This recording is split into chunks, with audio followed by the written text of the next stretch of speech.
Students, आज के lecture में हम बात करेंगे preparation, properties and uses of dioxygen की। तो चलिए फिर स्टार्ट करते हैं हम लोग हमारे लेसन को। और सबसे पहले बात करते हैं डाई ऑक्सीजन के प्रिपरेशन की। डाई ऑक्सीजन के प्रिपरेशन के लिए जो पहला मेथड हम लोग ले रहे हैं वो है इसका कॉमर्शियल प्रिपरेशन। तो सबसे पहले ये डिस्कस कर लेते हैं कि कॉमर्शियल प्रिपरेशन का मतलब क्या होता है। कॉमर्शियल प्रिपरेशन का मतलब होता है किसी प्रोडक्ट को इंडस्ट्रियल अमाउंट में बनाना।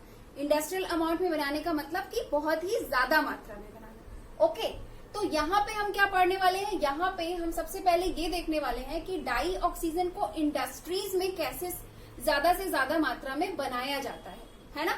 अब देखिए, जब भी किसी भी प्रोडक्ट को, किसी भी केमिकल को जब इंडस्ट्रीज में बनाना होता है, ज्यादा मात्रा में बनाना होता है, तो हमेशा ये कोशिश की जाती है कि हम ऐसे कंपाउंड का यूज करें जो कि चीप प्राइस में अवेलेबल हो। तो जब डाई ऑक्सीजन का प्रिपरेशन, कॉमर्शियल प्रिपरेशन किया जाता है, तो इसके लिए क्या यूज किया जाता है। इसके लिए एक पहला तरीका होता है कि हम इसको एयर से बनाते हैं। एक तो ये हो गया कि एयर का, एटमॉस्फेरिक एयर का यूज करके बनाया जाता है। और जो दूसरा मेथड है, सेकेंड मेथड है, उसमें यूज किया जाता है वाटर का। वाटर का यूज करके भी डाई ऑक्सीजन को प्रिपेयर किया जाता है। तो एक एक करके हम लोग दोनों को डिस्कस करेंगे। पहले हम लोग ये समझ लेते हैं कि एयर से कैसे डाई ऑक्सीजन को प्रिपेयर किया जाता है।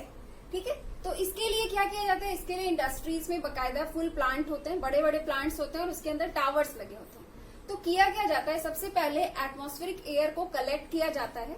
यदि हम लोग एटमॉस्फेरिक एयर के कंस्टिट्यूएंट्स की बात करें तो वैसे तो एटमॉस्फेरिक एयर कई सारी गैसेस का मिक्सचर है, लेकिन जो मैक्सिमम अमाउंट में इसमें प्रेजेंट होता है वो क्या क्या होता है, आपका 78% होता है डाई नाइट्रोजन और 21% क्या होता है इसमें, डाई ऑक्सीजन, है ना। अगर हम लोग देखें तो मेनली ये दो गैसेस जो होती हैं वो एटमॉस्फेरिक एयर में सबसे अधिक मात्रा में होती है। अब समझिएगा करना क्या है, क्या किया जाता है इंडस्ट्रीज में। सबसे पहले क्या किया जाता है कि ये जो एटमॉस्फेरिक एयर होती है, एटमॉस्फेरिक एयर को सबसे पहले कलेक्ट किया जाता है। कलेक्ट करने के बाद उसका फिल्टरेशन करते हैं ताकि उसमें मौजूद जो भी पॉल्यूशन हो वो अपना सेपरेट हो जाए। उसके बाद क्या करते हैं, उसके बाद इस गैस के मिक्सचर को, यानी कि एटमॉस्फेरिक एयर को प्रोवाइड किया जाता है एक हाई प्रेशर वाले एरिया में। मतलब इसको प्रोवाइड किया जाता है एक हाई प्रेशर वाले एरिया में, एक ऐसे टावर में प्रोवाइड किया जाता है जहां पे काफी हाई प्रेशर रखा जाता है। हाई प्रेशर रखने से क्या होगा, हाई प्रेशर रखने से ये होगा कि ये जो गैस के मॉलिक्यूल्स होंगे वो क्या होंगे, प्रेशर के प्रभाव से क्या होंगे, पास आ जाएंगे, है ना। जो आपके गैस की मॉलिक्यूल्स हैं वो क्या होंगे, पास आ जाएंगे। नॉर्मली क्या होता है, नॉर्मली गैसेस बहुत दूर होती हैं। अगर हम लोग गैस के बारे में बात करें, कोई भी गैस हो, तो उसमें क्या होता है, उसमें जैसे अगर हम एटमॉस्फेरिक एयर को देखें तो एटमॉस्फेरिक एयर क्या है, एटमॉस्फेरिक एयर गैसेस का मिक्सचर है। तो इस तरह से क्या है, यहाँ पे गैस की मॉलिक्यूल्स बहुत दूर है ना। तो सबसे पहला काम जो होता है वो होता है हाई प्रेशर को हाई करके गैस के मॉलिक्यूल्स को पास लाना। जब प्रेशर काफी हाई कर दिया जाता है और बहुत ही लो टेम्परेचर प्रोवाइड किया जाता है, तो हाई प्रेशर और लो टेम्परेचर की वजह से होता क्या है, गैस के मॉलिक्यूल्स जो होते हैं वो पास आ जाते हैं। जब गैस के मॉलिक्यूल्स पास आ जाएंगे तो क्या होगा, वो लिक्विफाई हो जाएगी, है ना। गैस जो है वो लिक्विफाई हो जाएगा। तो अभी जो लिक्विड हमें मिल रहा है हाई प्रेशर और लो टेम्परेचर प्रोवाइड करने पर, जो एटमॉस्फेरिक एयर जो कि अभी लिक्विड में कन्वर्ट हो चुकी है, उस लिक्विड को हम लोग क्या कह सकते हैं, उस लिक्विड को हम लोग कह सकते हैं ना कि ये दो गैसेस का मिक्सचर है। क्योंकि देखिए मेनली जो होता है, मेनली मेजर अमाउंट में यही दो चीजें होती हैं, यही दो गैसेस सबसे ज्यादा मात्रा में होती हैं। तो अभी जो हमें लिक्विड मिल रहा है हाई प्रेशर और लो टेम्परेचर प्रोवाइड करने के बाद जो लिक्विड हमें मिल रहा है, उस लिक्विड को हम लोग कह सकते हैं ना कि this is the mixture of two gases, या फिर हम लोग ये बोल सकते हैं कि this is the liquid mixture of the di nitrogen and di oxygen, है ना। तो अब हमें क्या मिल गया है, अब हमें मिल गया है टू लिक्विड्स का मिक्सचर। अब उस टू लिक्विड के मिक्सचर में हमें क्या क्या मौजूद है, उस पे दो चीजें मौजूद है। एक तो आपका डाई नाइट्रोजन मौजूद है, दूसरा डाई ऑक्सीजन मौजूद है। अब हमें क्या करना है, हमें चाहिए डाई ऑक्सीजन। तो अगर हम किसी तरह से कोई ऐसी प्रोसेसिंग कर दें कि जिससे ये जो डाई नाइट्रोजन है उसे हम बाहर निकाल दें, उसे सेपरेट कर दें, तो हमें तो प्योरली आसानी से क्या होगा, ऑक्सीजन मिल जाएगा, है ना। तो अब करते क्या है, डाई नाइट्रोजन और डाई ऑक्सीजन इन दोनों को सेपरेट करने के लिए यूज किया जाता है डिस्टिलेशन प्रोसेस का। अब आप पूछेंगे देखेंगे डिस्टिलेशन प्रोसेस का यूज क्यों किया जाता है। देखिए डिस्टिलेशन प्रोसेस का यूज इसलिए करते हैं, आप यहाँ पर देख सकते हैं जो डाई नाइट्रोजन होता है इसका बॉइलिंग पॉइंट होता है 78 केल्विन, और जो आपका ये डाई ऑक्सीजन है इसका बॉइलिंग पॉइंट कितना होता है, इसका बॉइलिंग पॉइंट होता है 90.2 केल्विन। तो दोनों के बीच, दोनों के बॉइलिंग पॉइंट के बीच का जो डिफरेंस है वो 25 केल्विन से कम है। तो जब भी दो लिक्विड्स के बॉइलिंग पॉइंट के बीच 25 केल्विन से लेस बॉइलिंग पॉइंट का डिफरेंस होता है, तो उस केस में उस तरह के दो लिक्विड्स को सेपरेट करने के लिए यूज किया जाता है डिस्टिलेशन प्रोसेस का। अब आपको ये समझना पड़ेगा कि डिस्टिलेशन प्रोसेस होता क्या है, डिस्टिलेशन कैसे डिस्टिलेशन किया जाता है, और कैसे डिस्टिलेशन का यूज करके इस तरह से टू लिक्विड्स को सेपरेट किया जाता है ना। तो देखिए सेपरेट करने के लिए क्या करते हैं, सेपरेट करने के लिए वैसे तो देखिए लैब में डिस्टिलेशन कैसे करते हैं ये मैं आपको बता चुकी हूँ, एजियोट्रॉपिक मिक्सचर जब पढ़ा रही थी तो वहां पे मैं आपको बता चुकी हूँ। लेकिन हम यहाँ पे क्या पढ़ रहे हैं, यहाँ पे हम कॉमर्शियल प्रिपरेशन पढ़ रहे हैं। तो कॉमर्शियल प्रिपरेशन में बकायदा डिस्टिलेशन टावर होता है। डिस्टिलेशन टावर के अंदर अलग तरह की मशीन होती है ना। मतलब जो लैब में हम लोग जो सेटअप यूज करते हैं उसमें, और जो इंडस्ट्रीज में डिस्टिलेशन के लिए जो भी सेटअप यूज होता है, सेटअप में फर्क है लेकिन प्रोसेस सेम होती है। तो यहाँ पे हम क्या करेंगे, यहाँ पे हम उन सारे प्रोसेस को डिस्टिलेशन के अंदर जो भी प्रोसेसिंग की जाती है उस सारे प्रोसेस को यहाँ पे हम लोग एक रफली एक फ्लो चार्ट के थ्रू समझेंगे। देखिए किया क्या जाता है, सबसे पहले एक होता है आपका फ्रैक्सिलेटिंग कॉलम।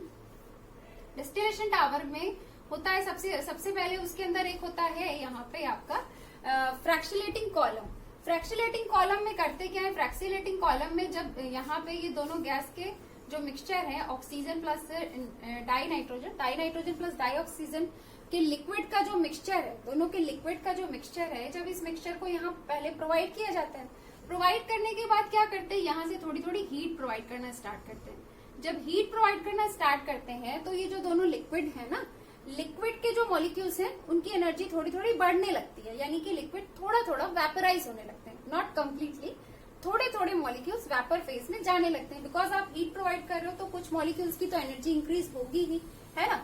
तो पहले थोड़ी थोड़ी हीट प्रोवाइड की जाती है और वेपर्स बनना स्टार्ट होता है, फिर हीट प्रोवाइड करते करते करते ले जाया जाता है इसको कितना, 78 केल्विन तक, 78 केल्विन टेम्परेचर तक इसे ले जाया जाता है। जब 78 केल्विन पर ले जाएंगे तो क्या होगा, 78 केल्विन तक टेम्परेचर प्रोवाइड कर देंगे तो ये जो आपका N2 है, यानी कि जो डाई नाइट्रोजन है, डाई नाइट्रोजन का 78 केल्विन क्या है, बॉइलिंग पॉइंट है। तो इस टेम्परेचर पे क्या होगा, इस टेम्परेचर पे जो आपका नाइट्रोजन है वो कम्प्लीटली वेपर में कन्वर्ट हो चुका होगा, और ऑक्सीजन क्या होगा, ऑक्सीजन के थोड़े थोड़े मॉलिक्यूल्स वेपर में कन्वर्ट हुए होंगे, लेकिन नाइट्रोजन क्या है, नाइट्रोजन लिक्विड से कम्प्लीटली किसमें कन्वर्ट हो चुका होगा, वेपर में। और ऑक्सीजन के जो थोड़े बहुत वेपर्स बनेंगे वो इन सारे ये जो कॉलम्स होते हैं इनसे टकरा के वापस से नीचे बैठ जाता है। तो ऑक्सीजन अभी क्या है, जब आप 78 केल्विन टेम्परेचर तक हीट कर चुके हो तो ऑक्सीजन क्या है, ऑक्सीजन लिक्विड फॉर्म में नीचे पड़ा हुआ है, लेकिन जो आपका डाई नाइट्रोजन है वो किसमें कन्वर्ट हो चुका है, वो कन्वर्ट हो चुका है वेपर में। अब जब डाई नाइट्रोजन वेपर में कन्वर्ट हो चुका है तो इसकी वेपर्स यहाँ से बाहर निकलना स्टार्ट होंगे, यहाँ से नहीं, मतलब यहाँ से बाहर निकलना स्टार्ट होंगे। अब जब यहाँ से इसके वेपर्स बाहर निकलना स्टार्ट होंगे तो जस्ट बगल में यहाँ पे लगा होता है कंडेंसर। कंडेंसर का मतलब होता है कि कंडेंसर जो होता है, कंडेंसर का काम क्या होता है पहले ये समझिए। कंडेंसर का मतलब, कंडेंसर का काम होता है कूलिंग प्रोवाइड करना। कंडेंसर का क्या काम होता है, कूलिंग प्रोवाइड करना। तो जब आपके ये जो नाइट्रोजन है, जो नाइट्रोजन के वेपर्स यहाँ पे आ रहे हैं तो कंडेंसर में क्या होगा, वो कूल हो जाएगा। कंडेंसर से क्या होता है, यहाँ का टेम्परेचर काफी लो होता है, टेम्परेचर के लो होने की वजह से यहाँ पे क्या होगा, ये कूल हो जाएगी, गैसेस कूल हो जाएगी, और कूल होने की वजह से वो किसमें कन्वर्ट हो जाएंगी, लिक्विड में कन्वर्ट हो जाएंगी। तो अभी जो नाइट्रोजन का लिक्विड मिलता है, अब इसके आगे क्या होता है, इसके आगे का जो प्रोसेस होता है वो क्या होता है कि जो नाइट्रोजन के लिक्विड्स होते हैं उनको एक अलग पात्र में, यानी कि एक अलग कंटेनर में, बड़े बड़े कंटेनर्स होते हैं उसमें क्या करते हैं, सेपरेट कर लिया जाता है। तो अभी हमें क्या मिला है, अभी हमें डाई नाइट्रोजन मिला है।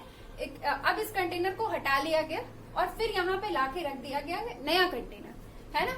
अब देखिए नाइट्रोजन का काम यहाँ से हो चुका है, नाइट्रोजन को आप बाहर कर चुके हैं, अलग कर चुके हैं। अब यहाँ पे क्या मौजूद है, यहाँ पे अब मौजूद है ऑक्सीजन। तो अब क्या करते हैं, अब फर्दर हीट प्रोवाइड की जाती है, इस बार हीट को कितना प्रोवाइड की जाएगी, इस बार प्रोवाइड की जाएगी 90 केल्विन के आसपास, मतलब अप्रोक्सीमेटली 90 केल्विन टेम्परेचर यहाँ पे प्रोवाइड किया जाएगा। तो अब ये क्या है, ये तो इस डाई ऑक्सीजन का बॉइलिंग पॉइंट है ना। तो अब क्या होगा, अब जब आप इतनी हीट प्रोवाइड कर देंगे तो इस तरह के टेम्परेचर पर पहुंचने के बाद क्या होगा, अब ऑक्सीजन वेपर में कन्वर्ट हो जाएगा, है ना। अब ऑक्सीजन जो है वो वेपर्स में कन्वर्ट हो जाएंगे। तो ऑक्सीजन के जो वेपर्स हैं वो पहुंचेंगे कंडेंसर में, और फर्दर यहाँ पे क्या होगा, यहाँ पे जो ऑक्सीजन के वेपर्स हैं उनकी कूलिंग हो जाएगी और वो कन्वर्ट हो जाएंगे लिक्विड में। तो अब जो ऑक्सीजन के लिक्विड है, उन सारे लिक्विड्स को एक जो आपने नया कंटेनर लाकर रखा है, उस नए कंटेनर में आप सेपरेट कर लेंगे। तो इस तरह से क्या हुआ, इस तरह से डाई नाइट्रोजन भी हमें यहाँ से मिल गया और डाई ऑक्सीजन भी मिल गया। अब आप लोगों के दिमाग में कुछ क्वेश्चन भी आ रहे होंगे कि बाकी गैसेस का क्या हुआ होगा, क्योंकि यहाँ पे हम लोग सिर्फ पर्टिकुलरली डाई नाइट्रोजन और डाई ऑक्सीजन के बारे में डिस्कस कर रहे हैं, जबकि एटमॉस्फेरिक एयर में तो और भी गैसेस होती हैं। हालांकि भले ही उनका परसेंटेज बहुत कम होता है, लेकिन कार्बन डाइऑक्साइड, ऑर्गन, ये सब गैसेस भी तो होती हैं, उनका क्या होता होगा। तो देखिए यहाँ पे मतलब आपके सिलेबस में हम यहाँ पे सिर्फ डिस्टिलेशन प्रोसेस को पढ़ रहे हैं, है ना। तो यहाँ पे हमने कम्प्लीटली डिस्टिलेशन को डिस्कस किया। लेकिन इंडस्ट्रीज में कंप्लीट बहुत बड़े बड़े प्लांट्स होते हैं, उसमें कई सारे टावर्स होते हैं। तो ये सब जो गैसेस होती हैं, कार्बन डाइऑक्साइड हो गई, आर्गन हो गई, तो ये सब गैसेस बहुत पहले ही स्टार्टिंग के टावर में सेपरेट हो जाती हैं। इतने सारे प्रोसेस होते हैं, इतने सारे स्टेप्स होते हैं कि वो शुरू में ही सेपरेट हो जाती है, ठीक है। तो अब अगर यहाँ पे आप इसको मोटा मोटा इस तरह से कह सकते हो कि एटमॉस्फेरिक एयर को हाई प्रेशर और लो टेम्परेचर प्रोवाइड करके पहले लिक्विड में कन्वर्ट कर लिया जाता है। फिर उस लिक्विड में दो चीजें मेजर अमाउंट में होती है, डाई नाइट्रोजन और डाई ऑक्सीजन, जिसका कि डिस्टिलेशन प्रोसेस से गुजार करके डाई ऑक्सीजन और डाई नाइट्रोजन को सेपरेट कर लिया जाता है। तो इस तरह से हमें एयर का यूज करके डाई ऑक्सीजन आसानी से कॉमर्शियल अमाउंट में मिल जाती है, ठीक है। तो ये तो बात हो गई एयर का यूज करके डाई ऑक्सीजन को बनाने की। अब आ जाते हैं हम लोग वाटर का यूज करके सेकेंड मेथड में आ जाते हैं। तो सेकेंड मेथड में मैं आपको बताना चाहती हूँ कि वाटर का यूज करके भी इंडस्ट्रीज में डाई ऑक्सीजन को प्रिपेयर किया जाता है कॉमर्शियल अमाउंट्स में। अब इसके लिए क्या किया जाता है, इसके लिए की जाती है इलेक्ट्रोलिसिस, एसिडिलेटेड वाटर की जाती है इलेक्ट्रोलिसिस। अब आप पूछेंगे कि एसिडिलेटेड वाटर क्या होता है, पहले ये समझ लेते हैं। तो एसिडिलेटेड वाटर के बारे में मैं आपको बताना चाहूंगी कि जब वाटर में क्या होता है, वाटर में कुछ अमाउंट में एसिड मिला दिया जाता है, तो उस केस में हम लोग ये टर्म यूज करते हैं एसिडिलेटेड वाटर। अब सवाल ये है कि एसिड मिलाया ही क्यों जाता है ना, एसिड हम क्यों मिला ही रहे हैं वाटर में। तो मैं आपको बताना चाहूंगी कि इसमें वाटर में इलेक्ट्रोलिसिस करने से पहले एसिड्स को इसलिए मिलाया जाता है ताकि उसमें H+ आयन इंक्रीज हो जाए, वाटर में H+ आयन इंक्रीज हो जाए। अब जब हमारा पर्पस है कि H+ आयन के कॉन्सेंट्रेशन को हमें इंक्रीज करना है वाटर में, तो ऑब्वियस सी बात है कि हम किसी ऐसे एसिड को मिलाएंगे जिसमें H+ आयन देने की टेंडेंसी हो। जैसे कि आपका सबसे ज्यादा मात्रा में जो यूज होता है इस तरह के प्रोसेस में, वो क्या होता है आपका H2SO4, 2H+ आयन देने की टेंडेंसी है। इसी तरह से फास्फोरिक एसिड हो गया, है ना, उसमें भी H+ आयन देने की टेंडेंसी होती है। तो इस तरह के एसिड्स को मिला करके पहले बनाया जाता है एसिडिलेटेड वाटर, और फिर उसकी कर दी जाती है इंडस्ट्रीज में इलेक्ट्रोलिसिस। इलेक्ट्रोलिसिस करने के लिए वहां पे बहुत बड़ी बड़ी सी इलेक्ट्रोकेमिकल सेल्स होते हैं और इलेक्ट्रोलिसिस कर दी जाती है। जैसे ही इलेक्ट्रोलिसिस की जाती है, वाटर का क्या हो जाता है, वाटर का हो जाता है ब्रेक डाउन, या फिर आप कह लीजिए वाटर हो जाता है डीकम्पोज। किसमें, ऑक्सीजन गैस में और हाइड्रोजन गैस में। दो तरह की गैसेस में वाटर का डीकम्पोजिशन हो जाता है, जिसके फलस्वरूप कैथोड में हाइड्रोजन गैस और एनोड में ऑक्सीजन गैस प्राप्त हो जाती है, ठीक है। तो ये दो तरीके थे किसके, डाई ऑक्सीजन के कॉमर्शियल प्रिपरेशन के। चलिए अब हम लोग डाई ऑक्सीजन के लेबोरेटरी प्रिपरेशन के बारे में बात करते हैं। लेबोरेटरी प्रिपरेशन में जो पहला मेथड हम लोग ले रहे हैं वो है आपका thermal decomposition of oxygen rich salts. देखिए ऐसे सॉल्ट्स जिसमें कि क्या हो, ऑक्सीजन रिच अमाउंट में हो, उस तरह के सॉल्ट्स को जब हम लोग हीट कर देते हैं तो वो क्या होता है, डीकम्पोज हो जाते हैं, और उनके डीकम्पोजिशन से फॉर्मेशन होता है ऑक्सीजन का। जैसे कि आप यहाँ पर देख सकते हैं, पहला सॉल्ट जो हम लोग यहाँ पे ले रहे हैं, जैसे कि आप यहाँ देख सकते हैं क्या है, पोटेशियम क्लोरेट। पोटेशियम क्लोरेट में ऑक्सीजन रिच अमाउंट में है ना। इसको क्या करते हैं MnO2 उत्प्रेरक यानी कि कैटलिस्ट की प्रेजेंस में हीट कर देते हैं, जिससे कि ऑक्सीजन गैस जो होती है वो इवॉल्व होती है। इसी तरह से आप सेकेंड सॉल्ट आप देख सकते हैं पोटेशियम नाइट्रेट। पोटेशियम नाइट्रेट को भी क्या करते हैं, हीट कर देते हैं। स्ट्रांगली हीट करने से इसका थर्मल डीकम्पोजिशन हो जाता है, जिससे कि ऑक्सीजन गैस इवॉल्व होती है। इसी तरह से तीसरा है आपका पोटेशियम डाइक्रोमेट। आप देख सकते हैं यहाँ पे ये क्या है, ऑक्सीजन रिच सॉल्ट है ना। इसको भी क्या करते हैं, हीट किया जाता है, तो इसके भी हीट करने से इसका हो जाता है डीकम्पोजिशन, जिससे कि ये बाई प्रोडक्ट्स मिलते हैं और साथ ही क्या इवॉल्व होता है, ऑक्सीजन गैस। इसी तरह से आ जाते हैं सेकेंड मेथड में। तो सेकेंड मेथड में भी हम लोग थर्मल डीकम्पोजिशन की ही बात करने वाले हैं, लेकिन यहाँ पर हमारा कंपाउंड अलग है ना। जैसे कि ऑक्सीजन रिच सॉल्ट के थर्मल डीकम्पोजिशन से ऑक्सीजन इवॉल्व होती है, ठीक उसी तरह से अगर हम लोग मेटालिक ऑक्साइड्स ले लें, मेटल के ऑक्साइड्स ले लें, तो मेटल के ऑक्साइड्स के थर्मल डीकम्पोजिशन से भी ऑक्सीजन गैस इवॉल्व होती है। जैसे कि आप यहाँ पर देख सकते हैं, हमने कई सारे मेटल्स के ऑक्साइड लिए हुए हैं। सिल्वर का है, मरकरी का है, इसी तरह से लेड के दोनों ऑक्साइड्स हैं। आप यहाँ देख सकते हैं, इनको हम लोग क्या करते हैं, स्ट्रांगली हीट करते हैं, तो इनका डीकम्पोजिशन हो जाता है और डीकम्पोजिशन से क्या बनती है, ऑक्सीजन गैस। फिर तीसरा मेथड है जो कि लैब में परफॉर्म किया जा सकता है, लैब में ऑक्सीजन बनाने के लिए परफॉर्म किया जा सकता है, वो है आपका हाइड्रोजन परऑक्साइड का यूज करके। हाइड्रोजन परऑक्साइड का यूज करके भी लैब में ऑक्सीजन बनाया जा सकता है। अब देखिए इसके लिए करा क्या जाता है, इसके लिए क्या करते हैं कि आपका एक राउंड बॉटम फ्लास्क लेते हैं। उस राउंड बॉटम फ्लास्क में सबसे पहले लिया जाता है आपका catalyst MnO2, manganese dioxide catalyst को लिया जाता है और फिर उसी राउंड बॉटम फ्लास्क में मिक्स कर दिया जाता है आपका हाइड्रोजन पर ऑक्साइड का इक्वस सॉल्यूशन। जैसे ही फ्लास्क के अंदर कैटलिस्ट के संपर्क में ये H2O2 का इक्वस सॉल्यूशन आता है, कैटलिस्ट के संपर्क में आते ही इसका तेजी से क्या हो जाता है, ब्रेक डाउन हो जाता है, डीकम्पोजिशन हो जाता है। किसमें हो जाता है, water liquid plus oxygen gas में। तो वाटर तो लिक्विड फॉर्म में रहेगा, तो ये क्या करेगा, जैसे मान लीजिए ये क्या करेगा, वाटर लिक्विड फॉर्म में है, तो ये आपके राउंड बॉटम फ्लास्क में नीचे की तरफ ही अपना पड़ा रहेगा, ये लिक्विड के फॉर्म में पड़ा रहेगा वाटर। और ऑक्सीजन क्या होगी, ऑक्सीजन यहाँ से गैस के फॉर्म में इवॉल्व होती है और फिर जो ऑक्सीजन गैस इवॉल्व होगी उसे कलेक्ट कर लिया जाएगा। तो ये कुछ तरीके थे जो कि जिसका कि यूज करके लैब में ऑक्सीजन गैस को प्रिपेयर किया जाता है। हालांकि ये मेथड हमने बहुत सिंपली बताया है, इसका थोड़ा अपना कंप्लीट सेटअप होता है, लेकिन जो मोटा मोटा हमें यहाँ से जानना है वो यही है कि इसके संपर्क में आने से इसका ब्रेकडाउन होता है, जिससे कि ऑक्सीजन गैस इवॉल्व होती है। ठीक है, तो यहाँ पे हमारा लेबोरेटरी प्रिपरेशन कंप्लीट हो गया है ऑक्सीजन का। चलिए अब हम लोग बात कर लेते हैं ऑक्सीजन के प्रॉपर्टीज की। पहले बात कर लेते हैं हम लोग फिजिकल प्रॉपर्टीज की।